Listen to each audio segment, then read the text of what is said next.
గోగినేని మణిగారు రచించిన ఒక చక్కటి కథ విందామండి. పెద్దమ్మగోరు కచ్చాయమ్మగారు వచ్చినారమ్మా. నరసమ్మ కేకపెట్టింది. ఏమే నరసు, అన్నీ చక్కగా చెబుతావు గాని నా పేరు మాత్రం ఎందుకే కచ్చాపచ్చా చేసేస్తావు? నవ్వుతూ సరదాగా అడిగింది కాత్యాయని. అదేటో గాని మీ పేరు నోరు తిరగదమ్మా అంది నరసమ్మ నవ్వు మొహంతో. ఆవిడ అక్కడున్న ఓ కుర్చీలో కూర్చోగానే నరసమ్మ ఆవిడను ఓ క్షణం పరకాయించి చూసి, కొత్త ముక్కుపోగు పెట్టుకున్నారా, భలే మెరిసిపోతోందమ్మా అంది నరసు. అవునే, కొత్తవే, కొని వారమే అయింది అని బదులిచ్చింది కాత్యాయని. మీరు తల అటూ ఇటూ తిప్పుతుంటే చాలా బావుందండి మెరిసిపోతూ. అలా ఉత్తుత్తినే తల తిప్పుతూ ఉండండి అంది. ఆ మాటలకు ఆవిడ ఆశ్చర్యంగా చూసి ఎందుకు అని అడిగింది. మా పెద్దమ్మగోరు ఆ మధ్యన ఓ కథ చెప్పారులేండి. కొత్తగా ఉంగరం కొని పెట్టుకున్నోడు అందరికీ చూపించాలని అందరి ముందు చేయి చాపి, ఇంత ఎత్తున ఉండే మా దూడ తప్పిపోయింది మీకు కనిపించిందా అని అడిగావోడట. ఆ కథ గుర్తొచ్చి అంటుండగానే హైమావతి లోపల నుండి అక్కడకు వచ్చింది. ఏంటి నరసు, మా కాత్యాయనికి కథలు చెప్పేస్తున్నావు అని అడిగింది. కాత్యాయని నవ్వుతూ అంది. కొత్తగా ఉంగరం పెట్టుకున్న పిల్లాడి కథలోలా నా ముక్కు పుడక అందరికీ కనిపించాలని తల తెగ ఊపుతున్నానని నరసు చెబుతుంది. నరసమ్మ వెంటనే అంది. అలా అందరికీ చూపించాలని కాదు గాని తల కదిపినప్పుడల్లా మెరుస్తూ మీ ముక్కుపోగు బావుంటోందని చెప్పటానికే అంటూ నసిగింది. హైమావతి అప్పుడు తేరిపారా చూసి, అవును, చాలా బావుంది నీ ముక్కు పుడక అంది. నీకు ముక్కు పుడక పెట్టుకోవటం ఇష్టమని చెప్పేదానివిగా, కొనుక్కోకూడదు? కాత్యాయని ప్రశ్నకు హైమావతి చిన్నగా నిట్టూర్చింది. నిజమే, మా అబ్బాయికి ఓసారి చెప్పాను. వాడికి వీలు కుదిరి గుర్తుకొచ్చినప్పుడు కొని తెస్తే సరిగాని మళ్ళీ మళ్ళీ గుర్తు చేయడం నాకిష్టం ఉండదు. కోరికలదేముందిలే, ఎన్నో పుట్టుకు వస్తూనే ఉంటాయి. సంసారంలో అన్నీ సాగవు, వీలు అది చూసుకోవాలి కదా అంది. అప్పుడే లోపల నుండి వస్తున్న హైమావతి కోడలు కావేరీతో కాత్యాయని సరదాగా నవ్వుతూ, మీ అత్తకి పుడక కొనుక్కోవాలని సరదా ఉన్నా కొడుక్కి గుర్తు చేయటం నామోషి అనుకుంటోంది. నువ్వైనా చెప్పవమ్మా కోడలు పిల్ల అనేసింది. ఆ మాటకి కావేరి ఓ క్షణం బిత్తరపోయింది. ఆ రోజు ఉదయమే ఆమెకు భర్తకు చిన్న వాదన వచ్చింది. కొంచెం పొదుపుగా 1-2 నెలలు జరిపితే అప్పులన్నీ తీరిపోతాయని అతగాడు అంటే కావేరికి కోపం వచ్చింది. నేనేమైనా దాచుకుంటున్నానా, దుబారా చేస్తున్నానా అని ఎదురుదాడి చేసింది. ఆ వాదన ప్రభావం నుండి ఇంకా తేరుకోని కావేరి కాత్యాయని మాటల్ని సరదాగా తీసుకోలేకపోయింది. నాకేమో నెల నెలా వంకీలు వడ్డానాలంటూ చేయిస్తున్న ఆయన వాళ్ళమ్మ చిన్న కోరికను పట్టించుకోకపోవటం నిజంగా తప్పేనండి, గుర్తు చేస్తాను అంది. ఆ మాటల్లోని వ్యంగ్యం అర్థమైన కాత్యాయని మొహం చిన్నబుచ్చుకుంది. తను అలా అనకుండా ఉండాల్సిందని అనుకుంటూ తలవాల్చుకుంది, తప్పు చేశానేమోనన్న భావంతో. అది గమనించిన హైమావతికి కావేరి మీద చర్రున కోపం వచ్చింది. సరదాగా ఏదో అనకుండా అలా వ్యంగ్యంగా మాట్లాడటమేమిటని అనిపించింది. అబ్బాయి నీకు మాత్రం అన్నీ కొంటున్నాడని ఎవరన్నారే అంటూ కొంచెం కోపంగానే నిలదీసింది కావేరిని. మీరు మీ స్నేహితురాలికి ఏం చెప్పారో, ఎందుకని కాత్యాయని గారు నాకు అలా చెప్పారో మరి. మధ్యలో నేనే అనవసరంగా గుమ్మడికాయల దొంగ అంటే భుజం తడుముకున్నానేమో మరి అంటూ కావేరి మాటలు సాగదీసింది. కావేరి మాటల్లో హైమావతికి మళ్ళీ వ్యంగ్యమే కనిపించటంతో ఆవిడ ఆగ్రహం మరింత పెరిగింది. మనసులో ఏదో పెట్టుకుని పైకి ఇంకోలా అనటం దేనికి, అడిగేదేదో సూటిగానే అడగరాదు అంది కావేరితో. ఆ మాట గురించి మీరాలోచించుకోండి అంటూ కావేరి తన గదిలోకి వెళ్ళిపోయింది. కాత్యాయని నొచ్చుకుంటూ, ఎప్పుడూ లేనిది ఈవేళ మీరిద్దరూ ఇలా మాటా విసురుకుంటున్నారు. దానికి అనవసరంగా నేను నా ముక్కు పుడక కారణం అయ్యాయనిపిస్తోంది.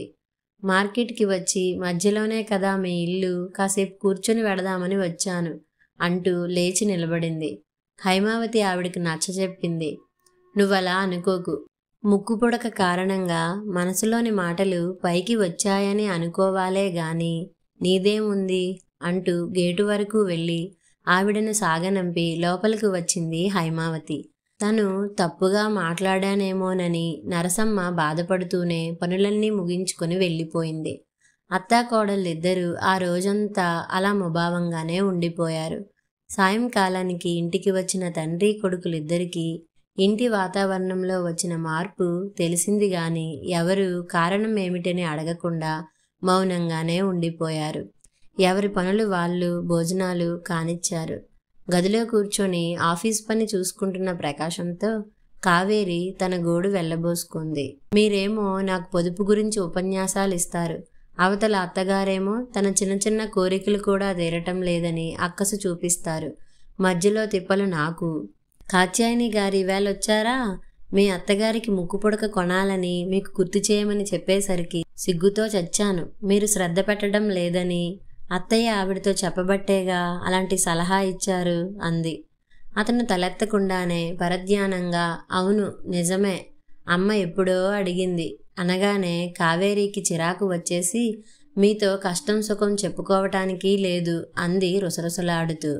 ప్రకాశం చిరునవ్వుతో అప్పుడు మాత్రం కావేరి వైపు చూసి అవును ఇది నిజమే, ఎప్పుడూ నీ కష్ట సుఖాలన్నీ అత్తమామలతోనే పంచుకుంటావు, వాళ్ళు అంతే, మధ్యలో నన్నెప్పుడూ ఇన్వాల్వ్ చేయనే లేదు, కొత్తగా నాకేం అర్థమవుతుంది అన్నాడు. కావేరికి నిజమే కదా అనిపించింది. ఎప్పుడూ ఇంటి వ్యవహారాలలో ప్రకాశం తలదూర్చడు, కానీ అత్త మామ మాత్రం ప్రతిదీ కావేరిని సంప్రదించే చేస్తారు. అంత అన్యోన్యంగా ఉండేదా ఉమ్మడి కుటుంబం. 2 రోజులు గడిచేసరికి కావేరిలో పశ్చాత్తాపం మొదలైంది.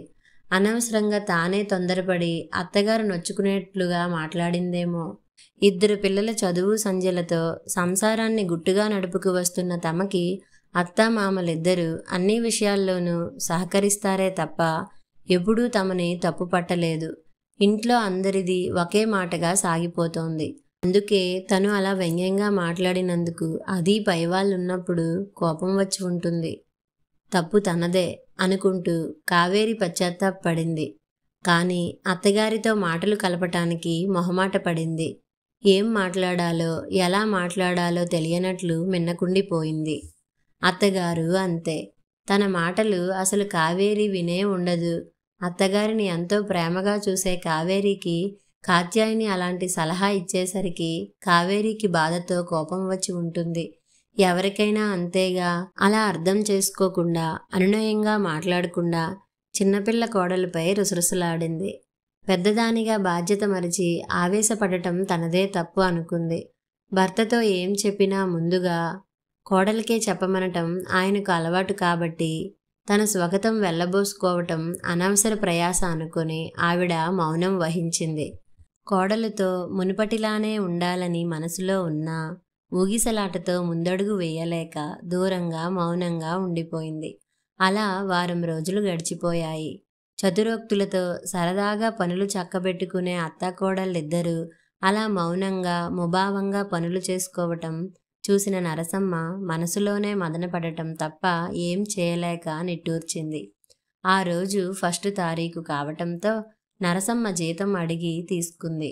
ఇచ్చే వరకు ఎప్పుడూ అడగని నరసమ్మ అలా తనంతట తానుగా అడగటంతో కావేరికి కొంచెం నిష్ఠూరంగా అనిపించినా ఏం అవసరాలున్నాయేమోలే అనుకుంటూ తనకు తానే సర్ది చెప్పుకుంది. ఆ రోజే ప్రకాశం తండ్రితో అన్నాడు, నాన్నా, రిటైర్ అయినా మీరు ఇంకా ఉద్యోగం చేయటం నాకిష్టం లేదు, విశ్రాంతిగా ఉండొచ్చుగా అని. ఆ రోజు ఉదయమే కావేరి అతనితో అంది, మామయ్య గారు రిటైర్ అయినా స్నేహితుడి దగ్గరేనంటూ ఏదో పని చేస్తూ పెన్షన్తో కలిపి అంతా మనకే ఇచ్చేస్తున్నారు. వాళ్ళిద్దరి మందుల ఖర్చులకని చాలా కొంచెం మొత్తమే దగ్గర ఉంచుకుంటున్నారు. కుటుంబం సవ్యంగా సాగటానికని ఈ వయసులో ఇంకా కష్టపడటం బావుండలేదు. మనమే ఏదో చేయాలి గాని అంది. భార్య మాటలు అలా ప్రభావం చూపించాయేమో. బావుందిరా, కొత్తగా కష్టపడటం ఏముంది?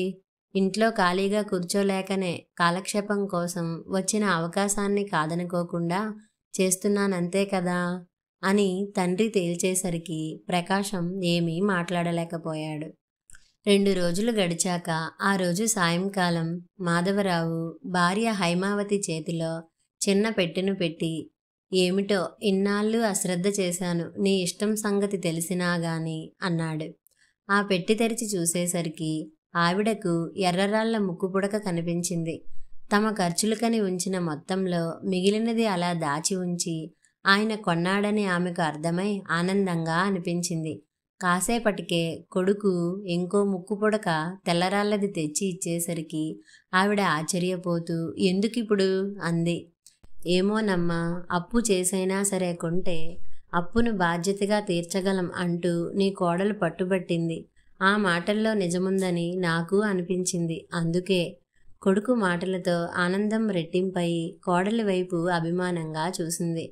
అసలైన ఆశ్చర్యం, ఆనందం ఏమిటంటే నరసు ఒక్క ముక్కుపుడక తెచ్చింది. ఇదేంటని ఆవిడ కోపడితే నరసు నసుగుతూనే చెప్పింది, మా పిల్లల చదువులన్నిటి గురించి మీరు చిన్నమ్మగారే పట్టించుకుంటారు కదమ్మా. నా జీతం డబ్బు చీటీ కడుతుంటానా, ఈ నెలపాట పాడేసి తెచ్చాను. మీకివ్వగలిగిన దానిని కాదు గాని మీకు ఎంతో ఇష్టమైన నీలం రాయి ముక్కుపోగు మీరు పెట్టుకుంటే నాకు సంబరంగా ఉంటుందమ్మా. ముగ్గురు వైపు ఇష్టంగా చూసిన హైమావతి కాసేపు ఆనందంతో మాటలు రానట్లుగా మౌనంగా ఉండిపోయింది. తరువాత భర్త కొడుకు వైపు చూస్తూ నేనొకటి చెబుతాను, కాదనరుగా అని అడిగింది. సరే అన్నట్లుగా తల ఊపుతూనే ఇద్దరూ ఏమిటన్నట్లుగా చూశారు. మీరిద్దరూ షాపులో ఈ 2 ముక్కు పుడకల్ని మార్చి 2 చెవికమ్మల జతల్ని తీసుకురండి. ఒకటి కోడలికి, మరొక జత నరసుకును. నరసు తెచ్చిన ఈ ఒక్క ముక్కు పుడక నాకు చాలు కదా అంది. అందరూ ఏదో అనబోతుంటే ఆవిడ అభ్యంతరం చెప్పింది. కాదనవద్దు, చిన్నదే అయినా ఈ ముక్కు పుడక కారణంగానే మా మధ్య అపార్థం వచ్చి పడింది. దాని కారణంగానే అది సంసిపోయిందని అనుకుందాం.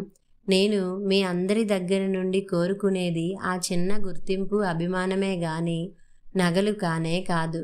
ఆ రోజు కాత్యాయనితో కూడా అదే అన్నాను. అయితే తరువాత వచ్చిన కావేరికి విషయం తెలియక బాధ అనిపించడం సహజమే కాని నేను అలా తీసుకోలేకపోయాను.